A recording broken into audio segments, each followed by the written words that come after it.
Bismillahirrahmanirrahim. Perintah hanya beribadah kepada Allah. Ini surat Al-Baqarah ayat 21-22. Nah, sebelumnya hubungan ayat ini saya akan sampaikan ya, bahwa setelah Allah itu berbicara mengenai tentang tiga tabiat manusia. Satu, orang yang beriman. Dua, orang yang kafir. Yang ketiga, orang yang munafik. Orang yang beriman itu adalah orang yang memiliki kriteria surat Al-Baqarah ayat 1 sampai ayat 6. Satu, ia yang akan menjadikan Quran itu sebagai petunjuk. Siapakah gerangan? Orang-orang yang percaya dengan adanya kehidupan setelah di dunia ini. Yu'minuna bil ghaib.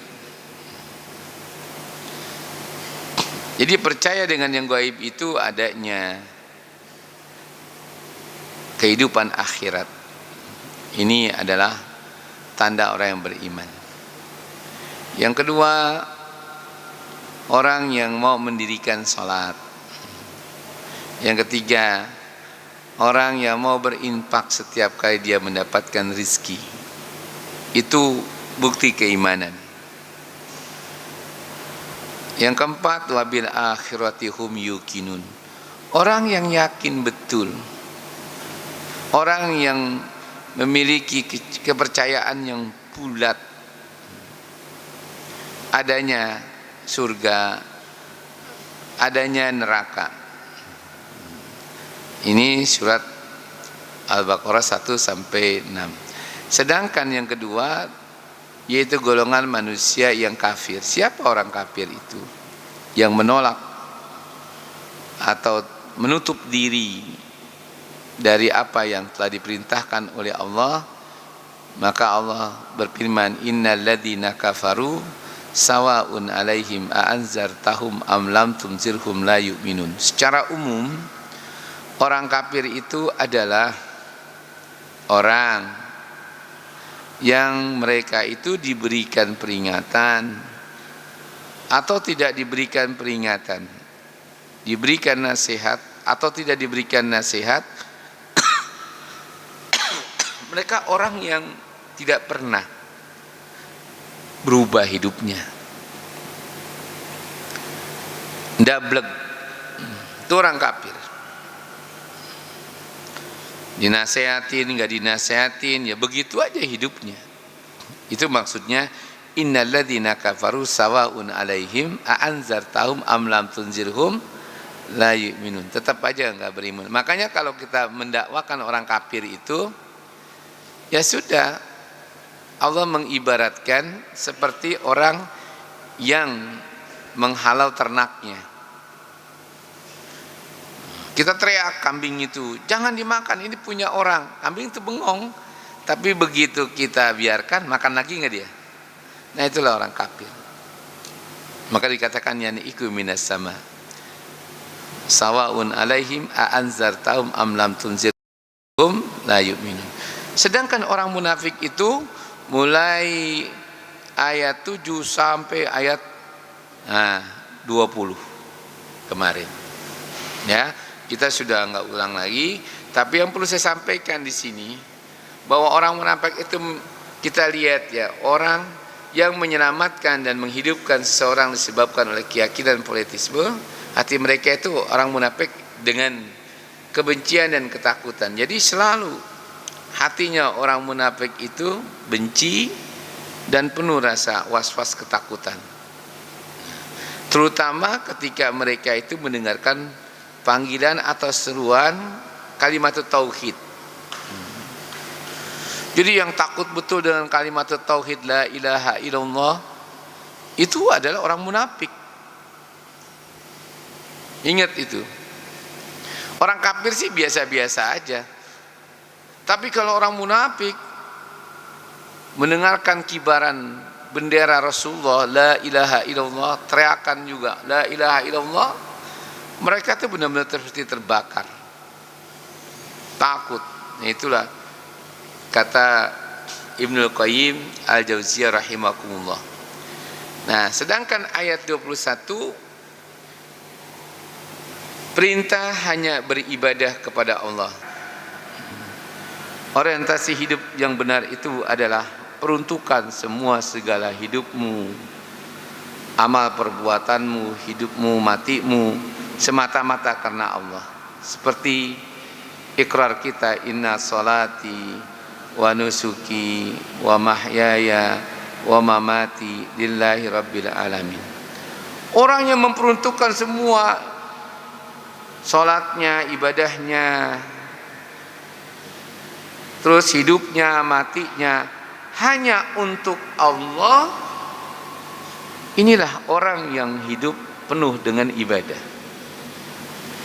Jadi ibadah itu bukannya sebatas sholat, ibadah itu bukan hanya sebatas kita itu puasa, menunaikan ibadah haji.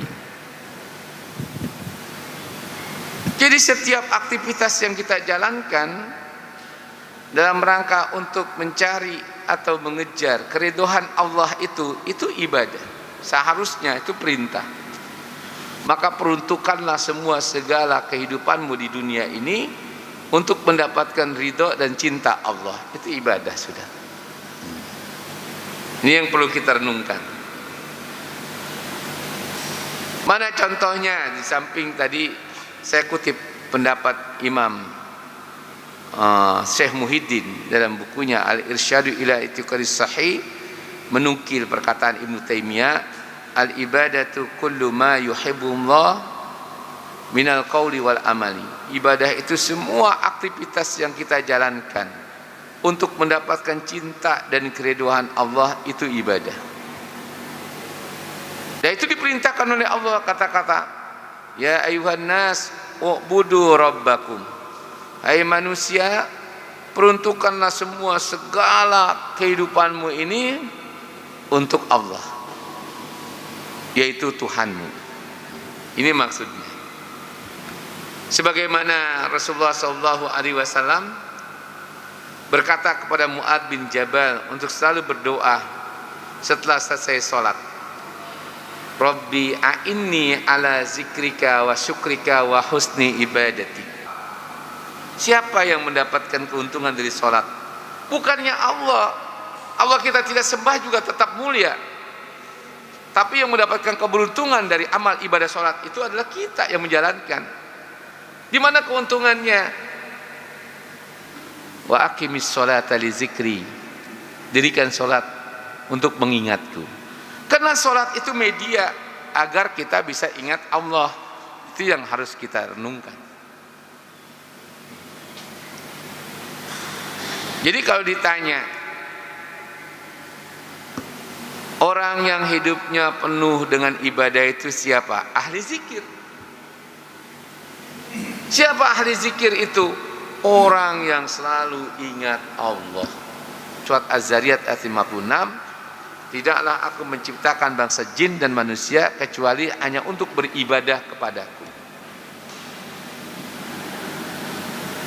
Jadi kalau orang tidak mau menjalankan ibadah, gagal sudah misi hidupnya. Kalau orang tidak mau dalam hidupnya itu menjalankan ibadah kepada Allah, apakah ibadah mahdhah, ghairul mahdhah, berarti mereka orang yang tidak tahu sasaran hidup yang mereka itu tuju. Padahal kalau kita ini menjadi hamba Allah yang senantiasa beribadah kepadanya, pasti Allah cukupi. Kan orang yang ahli ibadah itu adalah orang yang saleh. Orang yang saleh itu dijamin. Kita lihat di sini. Sungguhnya orang-orang yang mereka itu selalu membaca kitabullah, ini orang yang saleh. Jadi amalan orang yang saleh itu ada baca Quran. Karena membaca Quran, mendirikan sholat, Ini adalah amalan orang yang beramal soleh, orang yang soleh. Wa anfaqu mimma razaqnahum sirra wa alaniyah.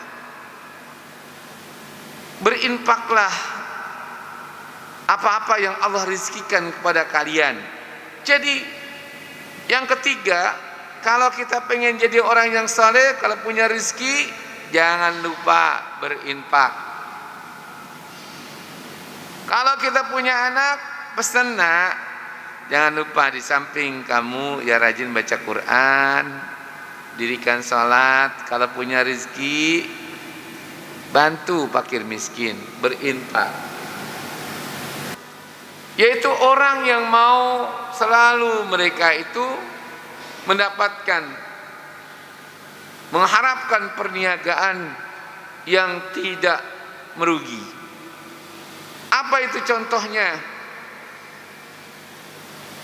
Hartanya ada orang butuh, dia pinjam nih, nggak mengharapkan bunga apa-apa, perniagaan.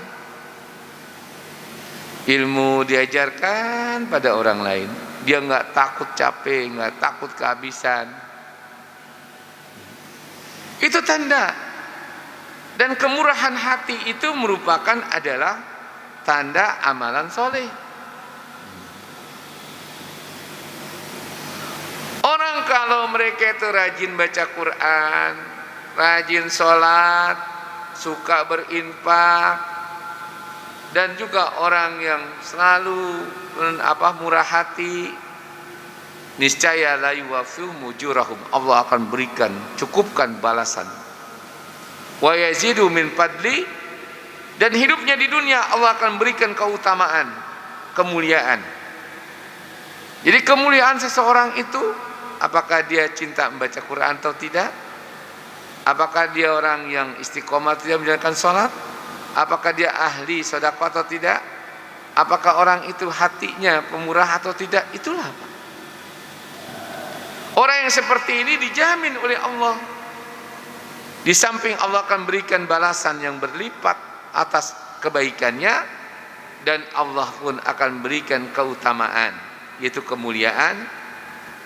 Di samping Allah mengampuni dosa-dosa mereka, ya, dan Allah itu juga maha mensyukuri atas nikmat orang-orang yang pandai mensyukuri nikmatnya.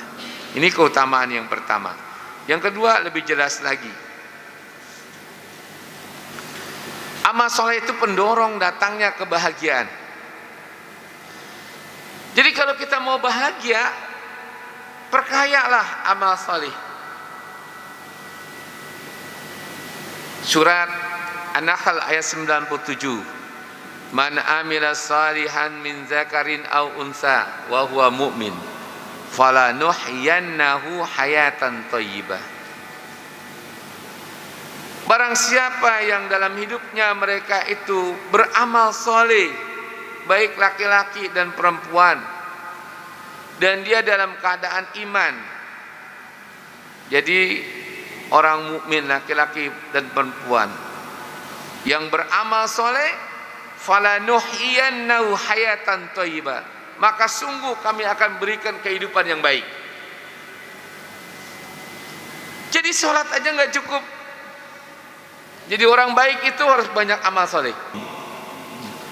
Jadi kalau ditanya kunci kebahagiaan dalam hidup, kemenangan, kemuliaan apa? Iman dan amal saleh.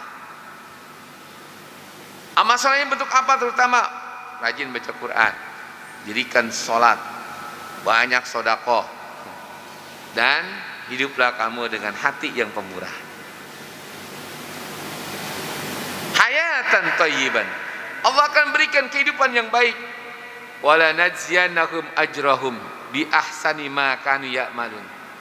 Dan atas kebaikan yang kita lakukan, Allah akan berikan balasan dengan sebaik-baik balasan atas amal perbuatan kesolehan kita. 3. Amal soleh simpanan terbaik untuk kehidupan akhirat.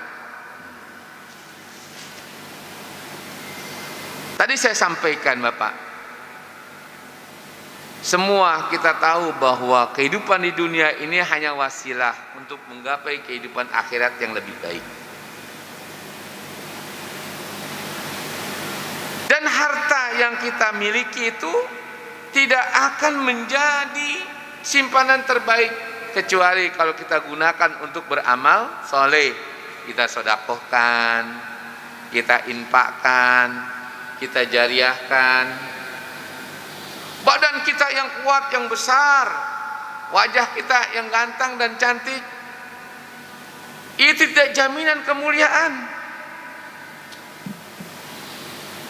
Sampai nanti bilang, janganlah kau lihat mereka itu wajahnya, pakaiannya, tapi lihatlah hati dan amal perbuatan salehnya.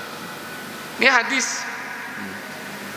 Oleh karena itu dikatakan, man kafara falaihi kufruh, barang siapa yang diberikan kekuatan, diberikan ilmu, diberikan harta yang berlimpah, lalu mereka kufur terhadap ilmunya, kufur terhadap hartanya, artinya mereka hanya gunakan untuk kesenangan duniawi semata. Mereka enggak jadikan sebagai bekal dan teman di hari akhirat nanti. Kita ingat, orang waktu kita mati aja, kata Nabi, tutba'ul mayiti salasatun wa yarji'u isnani wa yabqa wahidan. Siapa yang kembali itu? Ahluhu wa maluhu. Itu begitu kita dikuburkan, maka kembali ke rumah. Wa yabqa wahidan. Yang nemenin kita apa? Amal. Hanya amal soleh. Yang keempat, amal soleh menjamin pelakunya untuk memperoleh kemenangan berupa surga dan memperoleh keridhaan Allah, yaitu kebahagiaan hidup di dunia. Ini jaminan. Lihat dalam surat Al-Bayyinah. Jadi untuk merubah hidup kita menjadi orang yang is the best, maka satu, perbaiki iman kita, yang kedua, perbaiki amal soleh kita. Ini terang-terangan. Makanya untuk mengukur baik buruknya orang itu, jangan kau lihat dari pakaiannya, jangan kau lihat dari pencitraannya, jangan kau lihat dari titelnya. Lalu bagaimana? Innallaha la yanzuru ila suwarikum. Allah tidak akan melihat wajahmu, tidak akan melihat sosokmu. Dan Allah juga tidak akan melihat hartamu, jabatanmu. Walakin, tetapi Allah akan melihat yanzuru ila qulubikum, pada hatimu. Apalagi wa a'malikum, dan amal salehmu. Jadi orang itu bisa hidup mulia hatinya, karena dia pelihara dari hati atau penyakit hati yang buruk. Bukan orang yang selalu mencari-cari kelemahan orang lain. Orang yang mulia itu adalah orang yang selalu berusaha menolong, membantu, menyelamatkan, sampai Allah memberikan janji kepada kita. Man ahya an-nasa faka'annama ahya an-nasa kullu. Siapa orang yang bisa menyelamatkan satu nyawa saja dari kematian, maka seolah-olah dia bisa menyelamatkan manusia semuanya di dunia ini.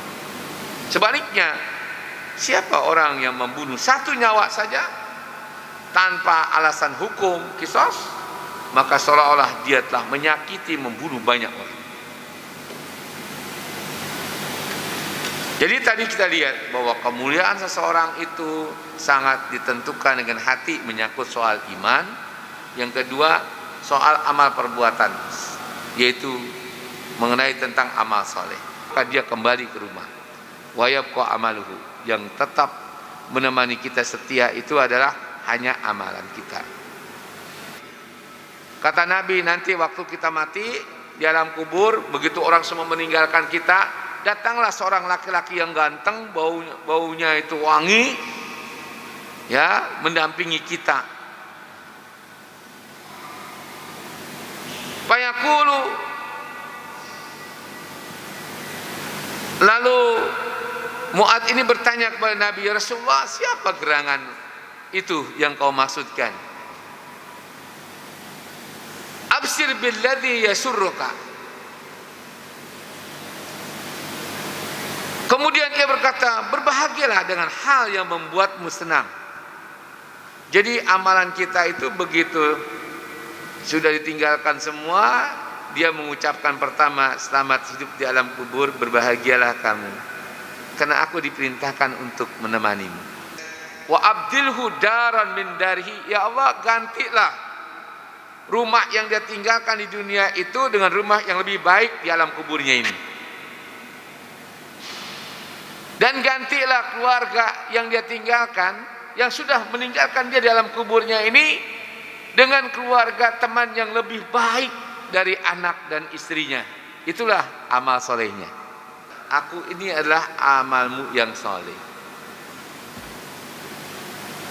Ini hadis. Kita baru sadar di situ. Makanya begitu kita mati nggak meninggalkan, nggak memiliki amal soleh itu, kita kelingak-kelinguk. Sebelah kiri kita semua orang ada pendampingnya. Siapa pendampingnya itu? Amal solehnya ngaku dia. Maka kita melompat, ya Allah, menyesal saya, terlambat sudah. Bolehkah aku hidup lagi ke dunia? Untuk apa? Fa'as-saddaqa wa aku minas-salihin, karena aku ingin mensedekahkan hartaku, karena aku ingin beramal saleh, menjadikan diriku orang yang saleh. Kata Allah, wala yu'akhirallahu nafsan idza jaa ajaluha. Terlambat kau sudah, karena ajalmu sudah datang. Nah, itu penyesalan karena orang di alam kubur itu semuanya punya pendamping bagi orang yang punya amal saleh. Kenapa kita harus beribadah selalu kepada Allah? Ini tadi, karena memang dasar penciptaan kita itu beribadah. Yang menarik dalam surat Al-Baqarah 21 inilah Allah pertama kali memberikan perintah yang ditujukan kepada umat manusia seluruhnya agar mereka menyembahnya. Jika kita lacak makna ayat demi ayat sendiri awalnya, maka disitulah keistimewaan ayat ini. Dengan tegas ayat ini memaparkan bahwa alasan penciptaan manusia dan jin adalah agar menyembah Allah semata. Kepada kamu, ini sudah menjelaskan kenapa kita harus beribadah kepada Allah, kenapa kita harus menyembah Allah. Allah mengungkit tentang pemberian dan ketetapan kewajiban-kewajiban yang Allah tunaikan untuk hambanya atau ciptaannya. Tidak semata-mata Allah hanya menciptakan, tapi Allah itu menyediakan semua segala sumber kehidupan. Seperti Allah katakan, Allah turunkan hujan. Dengan proses air hujan itu akan tumbuh subur alam ini. Fala taj'alu lillahi andada wa antum ta'lamun, dan janganlah kalian menjadikan adanya Tuhan selain Allah. Maka kalau Bapak baca surat Al-Mumtahanah itu kita bisa lihat ini dua ayat. Jadi kalau kita emang benar-benar beriman kepada Allah, cobalah renungkan ayat ini. Apakah kita batalkan baiat kita kepada Allah atau tidak? Berdasarkan surat Mumtahanah ayat 11 yaitu terakhir. Ayat sebelum terakhir, kalau Bapak itu enggak mau mewujudkan keimanan Bapak, maka berlaku ayat terakhir, ya ayyuhalladzina amanu, wahai orang-orang yang beriman. Itu. La taj'al qauman ghadiballahu ilaikum. Janganlah kamu yang menjadikan orang-orang yang dibenci oleh Allah itu sebagai orang-orang dekat kamu. Kita lihat qad yaisu minal akhirati. Kalau orang itu tidak beriman, orang kafir itu mereka putus asa pada hari-hari tertentu ketika mereka itu menghadapi sakratul maut, kama yaisu minal kufari min ashabil kubur, sebagaimana putus asanya mengharapkan kebaikan para ahli kubur, orang-orang kafir itu. Surat Al-Munafikun ayat terakhir yang Allah gambarkan. Maka iman, amal soleh ini adalah merupakan kunci kebahagiaan hidup kita di dunia dan di akhirat.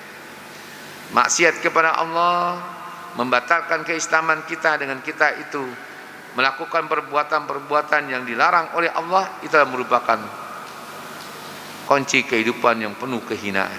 Saya pikir demikian.